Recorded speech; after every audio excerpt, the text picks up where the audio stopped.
Students, आज हम देखेंगे कि लीनियर प्रोग्रामिंग का हमारी डेली लाइफ में क्या यूज है और हम इसको कैसे अप्लाई कर सकते हैं। जो लीनियर प्रोग्रामिंग प्रॉब्लम्स हैं उनको खुद फॉर्मुलेट करेंगे हम। इसमें 3 तरह की प्रॉब्लम्स आती हैं। सबसे पहले है manufacturing problems, diet problems, transportation problems. Manufacturing problem में आता है कि हमारे पास जो गिवन रिसोर्सेज है उससे हम कितने यूनिट्स बनाएं ताकि हमारा जो प्रॉफिट है वो मैक्सिमम हो सके।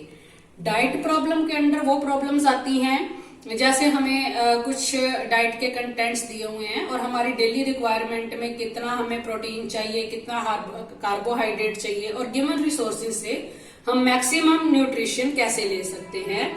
इसी तरह हमारे पास ट्रांसपोर्टेशन प्रॉब्लम आती है। ट्रांसपोर्टेशन प्रॉब्लम है जैसे एक जगह से दूसरी जगह हमने कोई सामान को ले जाना है और उसमें हमारा कम खर्चे में ज्यादा से ज्यादा सामान किस तरह से पहुंच सकता है। ये सारी चीजें आती हैं लीनियर प्रोग्रामिंग की यूज के अंदर। तो सबसे पहले आज हम एक मैन्युफैक्चरिंग प्रॉब्लम लेके इसको डिस्कस करेंगे। तो स्टूडेंट्स, हमारे पास ये एक प्रॉब्लम है, मैन्युफैक्चरिंग प्रॉब्लम है। इसमें हमें दिया हुआ है a factory manufactures tennis rackets and cricket bats. 2 चीजें बनाती है कंपनी। क्या क्या बनाती है? एक तो टेनिस रैकेट है और दूसरा क्रिकेट बैट है। उसके बाद क्या क्या चीजें हमें चाहिए हैं? The making of 1 racket requires 1.5 hours on machine and 3 hours on finishing. ये रैकेट के लिए हमें आवर्स दिए हुए हैं जो कि हमें मशीन पे और फिनिशिंग के लिए चाहिए। इसी तरह बैट के लिए a bat requires 3 hours on machine and 1 hour on finishing. If 42 hours available on machine and 24 hours are available for finishing. और साथ में हमें क्या दिया हुआ है कि टोटल आवर्स हमारे पास मशीन पर कितने अवेलेबल हैं और हमारे पास फिनिशिंग के लिए कितने अवेलेबल आवर्स हैं। अब और साथ में क्या दिया हुआ है? प्रॉफिट दिया हुआ है। The profit per racket is ₹20 and per bat is ₹10। How many rackets and bats per day are manufactured so that profit is maximum and you are also to find the maximum profit. देखो, इसमें manufacturing किस किस चीज की हो रही है ये हम साथ में एक टेबल बना के लेंगे। सबसे पहले है हमारे पास रैकेट्स, इसका सॉल्यूशन करते हैं।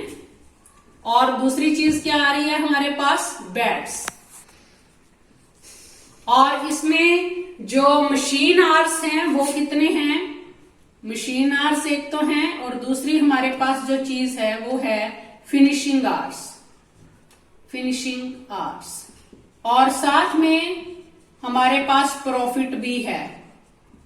प्रॉफिट रैकेट के ऊपर भी है और बैट के ऊपर भी है। ये सारी चीजें हम एक टेबल में कंसोलिडेट कर लेंगे। देखो, रैकेट के लिए हमें कितने मशीन आवर्स दिए हुए थे? 1.5 आवर्स मशीन पे थे और फिनिशिंग के लिए कितने थे? 3 आवर्स ऑन फिनिशिंग। इसी तरह बैट के लिए कितने थे? 3 आवर्स मशीन के लिए थे और फिनिशिंग आवर 1 था। और प्रॉफिट भी हमें दिया हुआ है, रैकेट के ऊपर है ₹20 का और यहीं पे हम लिख लेते हैं इन रुपीज और इसके लिए है ₹10 का प्रॉफिट। और ये जो मशीन आवर्स हैं ये मैक्सिमम हमारे पास कितने हो सकते हैं? 42। और ये फिनिशिंग आवर्स जो अवेलेबल हैं these are 24 hours. So less it should be less than equal to 24। अब निकालना क्या है? How many rackets and bats per day are manufactured. अब रैकेट्स के मान लो हम पर डे X यूनिट बनाते हैं और बैट के हम Y यूनिट बनाते हैं। तो हम इसको अगर लीनियर प्रोग्रामिंग प्रॉब्लम में लिखना चाहें तो हमारे पास मशीन आवर्स के लिए रैकेट्स के ऊपर है 1.5x और बैट्स के लिए +3y। This should be less then और इक्वल टू 42। इसको हम 3 से डिवाइड भी कर सकते हैं। ये हमारे पास आ जाएगा 0.5x + y less than equal to 40। एक इक्वेशन हमारे पास ये आ गई। सेकंड यहां से लेंगे फिनिशिंग फिनिशिंग आवर्स के लिए, फिनिशिंग आवर ब्रैकेट्स के लिए बनेंगे 3 इंटू एक्स 3x,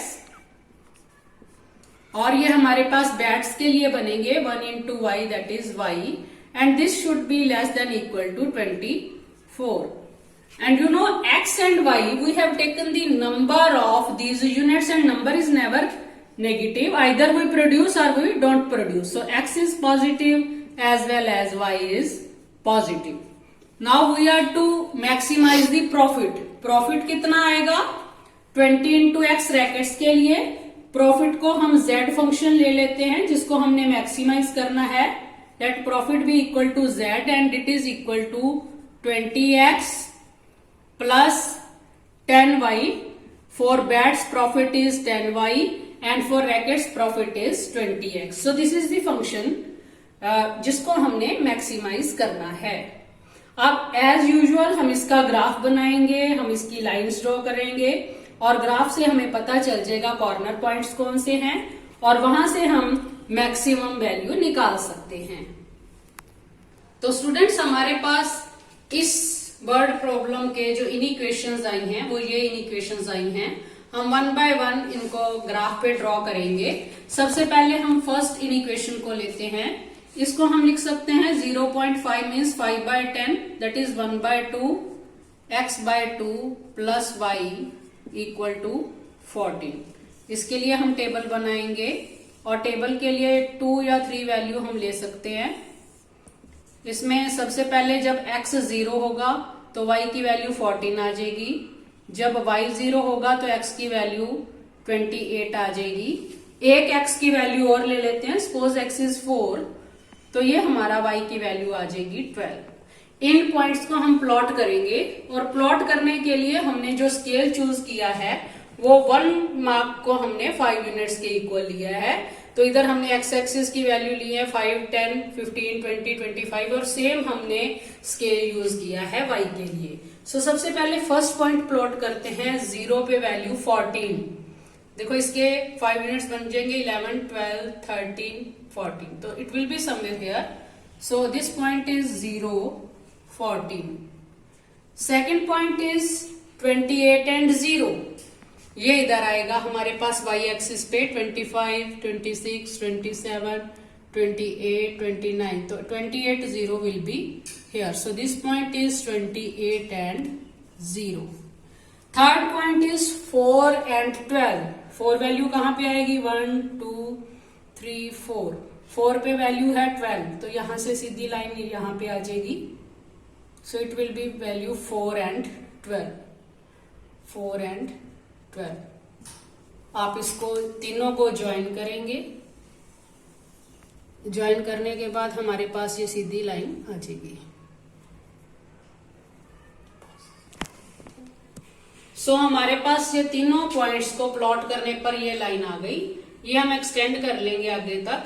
तो ये लाइन है हमारे पास, साथ साथ लिख लेंगे ये लाइन कौन सी है. This is 0.5x plus y equal to 14. इसका देखना है इस प्लेन के जैसे 2 पार्ट हो गए हैं. हमने देखना है कि कौन सा हमने शेड करना है. तो ओरिजिन आप देखिए किस तरफ है, इस तरफ है और ओरिजिन इसको सेटिस्फाई करता है.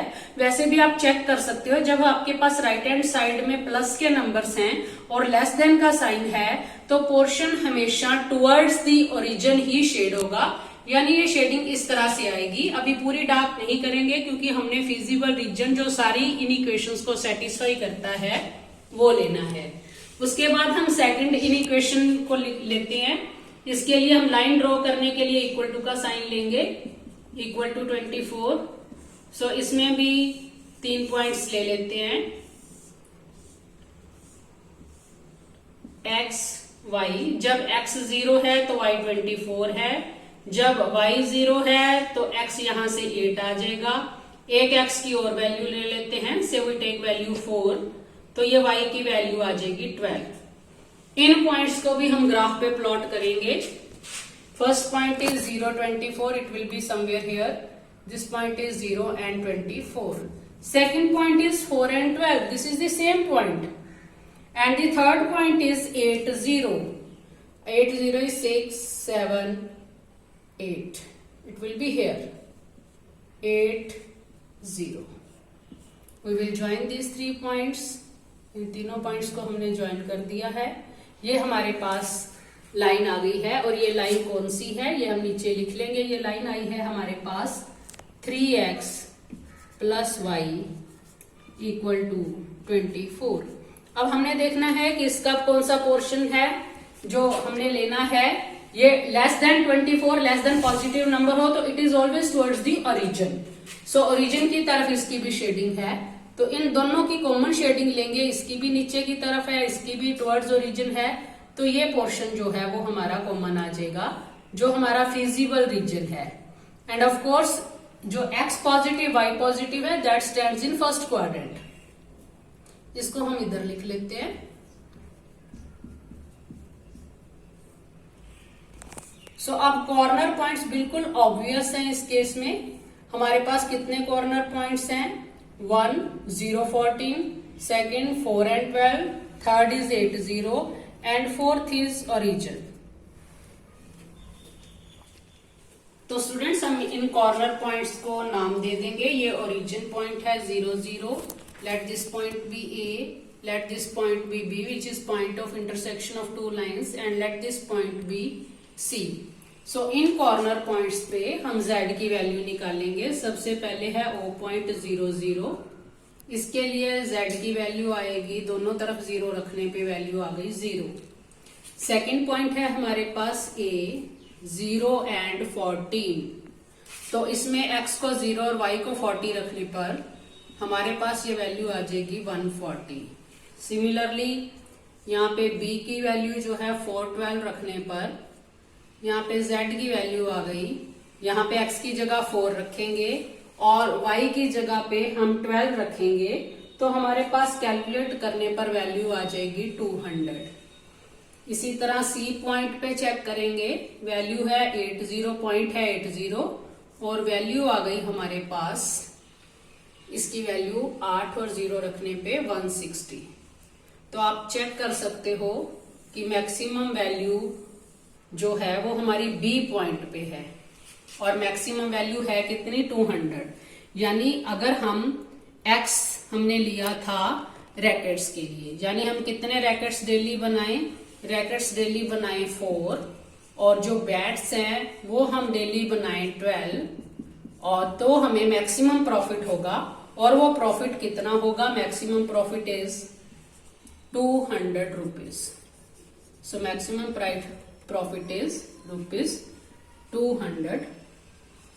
सो इस तरीके से हमें लीनियर प्रोग्रामिंग हेल्प करती है कि हम कितने यूनिट्स मैन्युफैक्चर करें ताकि हमारे पास ये प्रॉफिट आ सके।